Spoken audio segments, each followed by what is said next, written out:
ये वीरान खंडहर डालमिया नगर है, जो कभी जमशेदपुर जैसी हनक रखता था। केमिकल, एस्बेस्टस, सीमेंट निर्माण से गुलजार रहता था।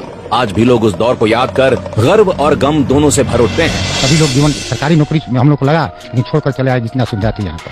2000 से ऊपर कंपनी की ओर से क्वार्टर अलॉटमेंट था अपने श्रमिकों के लिए, जिसमें बिजली फ्री और पानी 24 घंटा दिया जाता था। जहाँ यहाँ लोग कहते थे कि टाटा का नौकरी नहीं करके डालमिया का नौकरी बहुत बेहतरीन है। पेपर की क्वालिटी इतनी अच्छी थी कि इंडिया में ही सप्लाई नहीं होता था, सीधे कनाडा इसका टोटल पेपर जाता था। पूरे पोल पर लगा हुआ था यूनिट हाई लाउड स्पीकर, जिससे सब इम्प्लाई लोग जो भी रास्ते में चलते थे पोल के नीचे खड़ा होकर न्यूज सुना करते। इन्हीं औद्योगिक खंडहरों में फतुहा का प्रसिद्ध विजय स्कूटर बना करता था। और हाँ, ये है कभी एशिया के सबसे बड़े चीनी मिल बनमनखी के खंडहर। सिर्फ इतने ही नहीं, पूर्णिया, दरभंगा, भागलपुर, मुजफ्फरपुर, मंढौड़ा सहित बिहार के कोने कोने में ऐसे खंडहर खड़े हैं जो कभी रोजगार और कारोबार से लहलहाते थे। लेकिन बुलंद कारोबार आखिर खंडहर कैसे बन गए? कौन है बिहार के इन उद्योगों की बर्बादी का कारण? कौन है वो गुनहगार जिसने बर्बाद किया कारोबार और छीन लिया रोजगार? तो जवाब है लालू और कांग्रेस। सबसे पहले नेहरू की माल भाड़ा नीति, जिसके अनुसार भारत में कहीं भी कारखाना हो, खनिजों के परिवहन को सब्सिडी दी जाएगी, लेकिन बने हुए माल पर यह लागू नहीं होगी।